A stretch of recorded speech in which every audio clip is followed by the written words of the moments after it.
Hello, hope all of you are well. I must say this is a little bit strange to, by the power of technology, to be transported directly into your homes, your kitchens and living rooms. I'm presuming it's a little bit more strange for you, but here I am anyway. I hope that this format isn't too much of a distraction, and yeah, let's begin. These are certainly strange and challenging times. I've been thinking this week how, on a number of occasions in my own life, where it seems that what was once solid or felt solid uh, is now like shifting sand. When the things that we once took for granted, even leaned upon, and these can actually be good things, suddenly are no longer there, or at least not available. It's times like these that lead us to ask questions that are pretty big, like what are the things that we lean upon? What is the scaffolding or framework upon which our lives are built upon? When everything seems like it's upside down and inside out, where or from whom do we find our orientation? Who or what is our compass? If we believe what the scriptures say, God is sovereign. The Lord Almighty is seated on his throne, and Jesus himself is seated at his right hand. God has not been taken off guard. He hasn't been caught napping. In fact, Psalm 121 says that he who watches over his people will neither sleep nor slumber. So he's certainly not threatened or anxious about the uncertainty facing many people across the globe. After all, he is the one who not only sleeps in the midst of the storm, but he holds the authority to calm the storm with a word.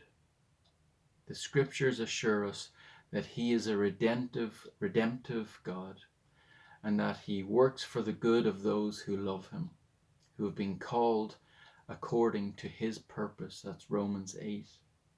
Maybe you've heard a question in work or elsewhere this week: where is God in all of this?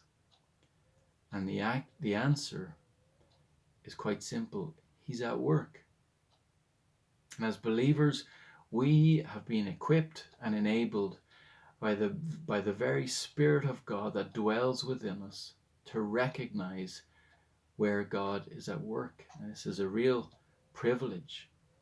It's times like this that actually give us opportunities to perceive where God is working, to see him intervene and to change the status quo. And as Wendy and I have been praying to see him turn the tide. It's times like these that actually allow him to do a deep work in our own lives. Anytime the church faces hardship, really there are only two options or two responses: either to compromise and have disloyalty, or to have simple faithfulness. By compromise and disloyalty, I'm talking about adopting the worldly point of view, surrendering to the spirit of the opposition surrounding you, compromising maybe on what God has already said in his word, or compromising on who God has already said he is. And faithfulness, we are called to be faithful to his word and faithful to his name. These are two things that the Lord takes very seriously and is jealous over. And in the study of the letters to the seven churches in Revelations that we've been doing over the last number of weeks, Jesus actually rebukes 5 of the 7 churches for some sort of compromise or disloyalty to him. But as we take a very brief look today at the church in Philadelphia, actually we see no rebuke. There's no criticism. and no warnings. And so there's one phrase that keeps coming to me over and over again as I've read this letter this week, and it is beautiful faithfulness. Philadelphia was a strong fortress city sitting on the top of a mountain. It was a city that was prone to earthquakes, and the city itself had been absolutely destroyed by an earthquake. And so many people made the choice to live outside the city walls, which usually represented the security. Many Christians had already been murdered by the Roman Emperor, and persecution was only going to get worse. And Jesus is warning them about this. Make no mistake, the families in this church had reason to fear for their lives because of their loyalty to Jesus. So let's read this letter from chapter 3 of Revelation, verse 7. It says, "To the angel of the church in Philadelphia write, these are the words of him who is holy and true, who holds the key of David. What he opens, no one can shut, and what he shuts, no one can open. I know your deeds. See, I have placed before you an open door that no one can shut. I know that you have little strength, yet you have kept my word and have not denied my name. I will make those who are of the synagogue of Satan, who claim to be Jews, though they are not, but are liars, I will make them come and fall down at your feet and acknowledge that I have loved you. Since you have kept my command to endure patiently, I will also keep you from the hour of trial that is going to come upon the whole world to test those who live on the earth. I am coming soon. Hold on to what you have, so that no one will take your crown. Him who overcomes, I will make a pillar in the temple of my God. Never again will he leave it. I will write on him the name of my God and the name of the city of my God, the New Jerusalem, which is coming down out of heaven from my God. And I will also write on him my new name. He who has an ear, let him hear what the Spirit says to the churches." So Jesus is beginning this letter to the church in Philadelphia, and he begins to describe himself as holy and true, and that it is he who holds the key of David. He's referencing Isaiah 22, when there is a transfer of authority in Judah from Shebna, who is unfaithful, to Eliakim, who is faithful. This key of David was a symbol of absolute authority, and it was normally held by the king himself unless he had delegated to another. Jesus greets them by saying, I am holy. In other words, I am God. I am totally other. I am true. I am authentic. There is no deceit or shadow in me. I am absolutely sovereign. I hold the key of David. I am the faithful one. I am the supreme authority over all things. I am all powerful. Nothing and no one can thwart what God wants to do. And what he does cannot be overturned. If he opens it, nobody can shut it.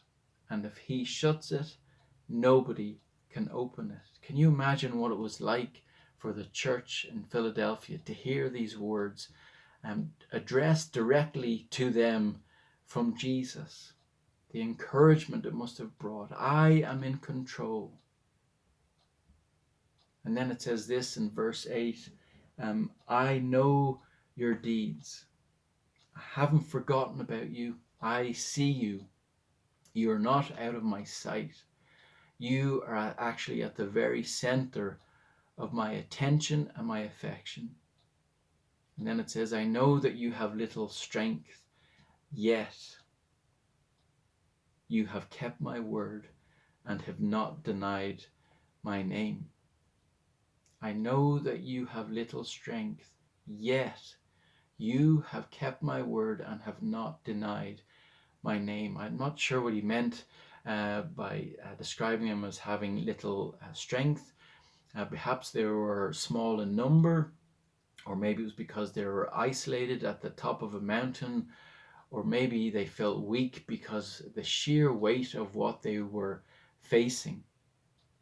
But he says, you have remained faithful.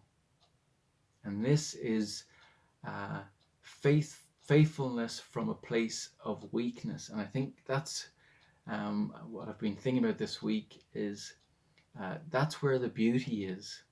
It's faithfulness in weakness, not strength. Faithfulness that's not dependent even upon a favorable outcome.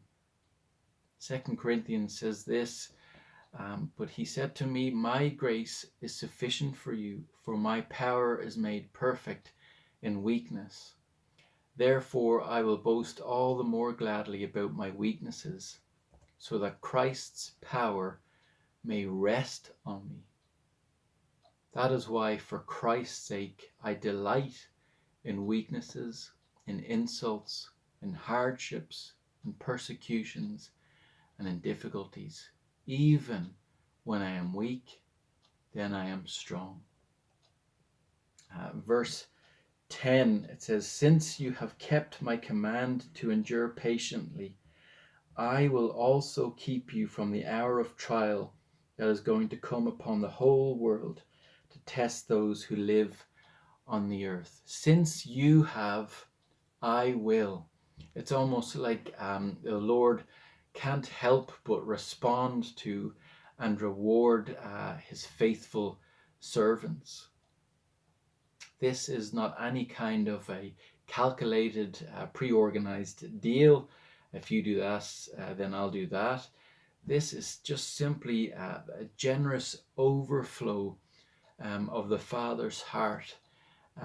Jesus is promising, giving promises to his faithful servants. And I'm so glad even this week, even in our fellowship, I've heard a number of testimonies of people who have been faithful in the little things and faithful to God and his word and his name, and just then testifying to seeing how God responds to that in their circumstances. Verse 11 says this, I am coming soon. Hold on to what you have so that no one will take your crown. This is a promise, not a threat. I am coming soon.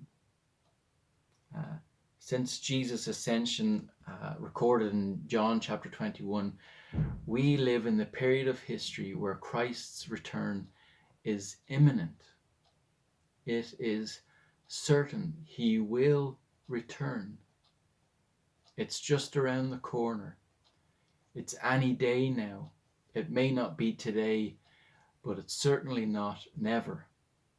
He's speaking to a community of families who potentially face martyrdom. And I'm sure the reassurance and certainty of Jesus' return and his promises to his faithful servants deeply encourage their hearts. What about us? I wonder, does the truth of his imminent return affect our perspective even in this crisis? He says, hold on to what you already possess. Hold on to it. Don't let go. First Peter describes our faith of greater worth than gold. See to it that no one will take your crown. Hold on to what you already possess. The crown he refers to here is the crown of life mentioned earlier in Revelation chapter 2. It's also mentioned in James 1. It says, Blessed is the one who perseveres under trial, because having stood the test, that person will receive the crown of life that the Lord has promised for those who love him. This current crisis affects all of us in different ways. Some of us, I know, feel isolated, alone even. Some are facing serious financial struggles. Some feel threatened as their work potentially places them at higher risk. For some, the current pressures that they're feeling bring up struggles of the old self and the old man. But what Jesus says to us is, hold on to what you possess. Hold on. I am your hope. Hold on. Verse 12 says this, him who overcomes, I will make a pillar in the temple of my God. This is an amazing promise. Often the only things which remained standing after an earthquake were the supporting pillars. Jesus is recognizing them, the church in Philadelphia, for their ability to stand and to withstand much. And then he promises that that will be put to future use. Those who overcome, who persevere, who remain standing, will be made pillars in the temple of God. Jesus is speaking here of the eternal kingdom that is to come. And then the second part of that, and I will write on him the name of my God, the name of the city of my God, and I will write my new name on him. Back then, faithful municipal servants or distinguished priests would sometimes be honored or recognized by having their name placed on a new column that had been built. This verse speaking about recognition of the faithful servants of God as pillars, but the fact that then he goes on to write his own name upon them, him being the ultimate faithful priest. This is to do with our identity. This even has to do with ownership. I found myself this week looking at a famous, it's something I've remembered ever since I saw it, looking at a famous moment in sporting history. In 2007, AC Milan beat Liverpool in the Champions League, which is the pinnacle of club football for anyone who's interested. And as the celebrations began, the whole stadium was erupting, massive stadium. One player, his name is Kaká, he's a Brazilian player. He took off his team shirt and he just fell to his knees. And on his undershirt was a simple but staggering phrase, and it simply said this: I belong to Jesus. I'll hopefully be able to put the picture up somewhere around here. If not, you can Google it later. I belong to Jesus. Jesus is saying over the faithful church in Philadelphia, you are mine. You belong to me. Can you imagine what it was like? There's such security in even hearing those words. I will write my new name upon you because you are mine. You belong to me. So for the church in Philadelphia and for us today, these are difficult times indeed, but what an opportunity it is for us to be the faithful servants of God, and for us to declare with our words and with our actions simply, I belong to Jesus. I am his.